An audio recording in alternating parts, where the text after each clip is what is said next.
dareen ku beertay uurku taallo ayay ka dhaxashay galgaceelkii in muddo ay ku taamaysay. subaxdii horta iga tagay inaan jaamacadu aaday subaxdii iga tagay waa Saamiye Suleymaan Jaamac oo soogeeda Cabdiwaaxid Jibriil Afrax uu shalay galab askari ka tirsan ciidanka booliska ku dilay isgoyska Taleex ee degmada Hodan. Waxaa soo gargaraacay daaqadaha soo gargaraacay waa maqli waay marka dambe maqlay iridoo la gargaraacay waa soo kacay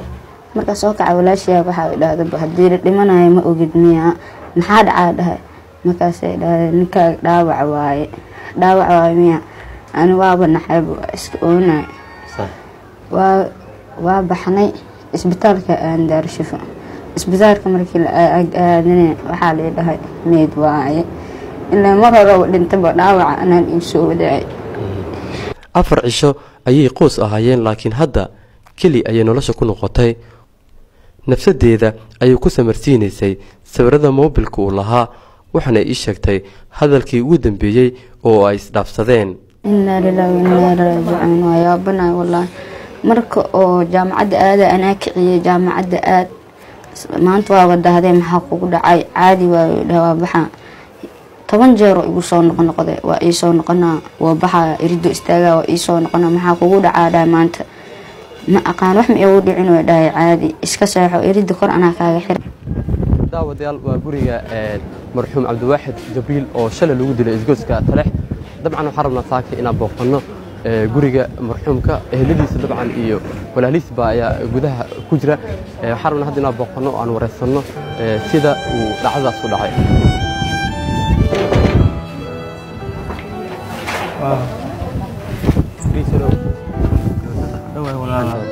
أرتي أكسر وتيجي. كله ولا عشان عليك ولا كويس صوب وقنا طبعا حرمنا هنا يجي ورثنا بال جوري تعسيبها كجرة. صح سيدا ولا عالي سوق الفرن. ما يا. كان جوري طبعا مع هالكسر. جوري أبي يوجد. يا. أبي يوجد. هاي أبي هاي وجوان. صح. والله شيء إنه أرصه.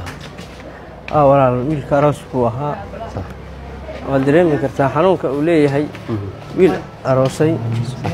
زكريا جبريل أفرح وولالك كوين مرحومك جيرودي waxa uu sheegay inuu ahaa yaraanka reerka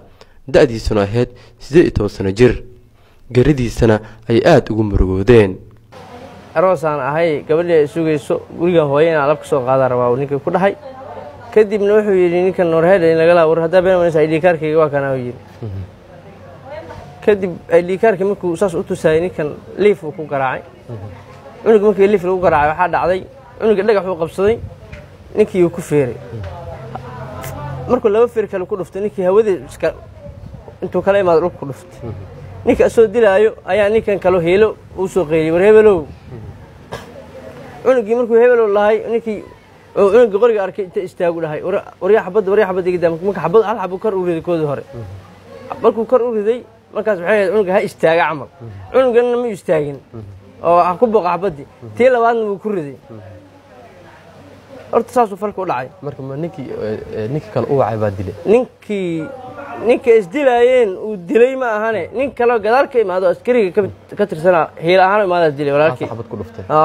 ka hor inta uusan geeriyoon ayuu ii sheegay inuu ka soo baxay jaamacadda si uu u gaaro hoygiisa bajaaj uu soo kireystay ayuu saarnaa waxaana intaas kadib ay isqabteen buu yiri askari boolis ah oo wadada Taleex gaadiidka ka celinayay deeq cali cabdi waa abtiga marxuumka geeriyooday waxa uu sheegay in laba askari ay isugu tageen kadibna ay dileen dawladda ayuu ka dalbaday in ay sharciga hor keento si cadaalad loo marsiiyo oo wiilkooda qalad lagu dilo nin askari uu dilay wiilkuna bajaaj la ma ahayne in jaamacad ka yimid oo soo rawaxay markaas soo ahaa marka dhibkaas jiro wax loo dul qaadan karana ma maalin walba nin askari intuu qof gacan kaga adag yahay hada laba nin oo askar bay hayeen baa leeyay anug intay qabtaan way garaaci kareen wax ka ku sameyn kareen markii lagu yimaado adoo askari inaad taad qori soo qaato hadda foorka kaga dhufato saas xaq ma aabaha iyo hooyada marxuumka murugo ayaa ka muuqatay wayna ku adkaatay inay ka soo hor muuqdaan muuqaal baahiyaha ardayda isku fasalka ahayeen ee jaamacadda wax ka baranayay ayaa qoyskiisa ku soo booqday si ay ugu tacsiyeeyaan maxamed xuseen cali oo ka mid ahaa ardada ay isku fasalka ahaayeen marxuumka ayaa ku tilmaamay qof wanaagsan oo dadaal badnaa semester 2 isleeyahay wax badan isla joogin hal sano gudaheeda la sii joogay 6 bilood xamal laakiin ma sha Allah nin fiican oo ahay marka waxbarashadiisuna waxa waaye heer sare ahayd waxaanu maray semester 2 sanadka labaad oo jaamacad ahay Allah uu naxariistay marxuumka ayaa lagu aasay deegaanka Tireedisha ee dowladka Muqdisho askariga dilay ayaa la xaqiijiyay in lagu xiray saldhigga degmada Hodan qoyska marxuumka ayaa dalbaday in sharciga la hor keeno si cadaalad loo marsiiyo Haajir Abduqaadir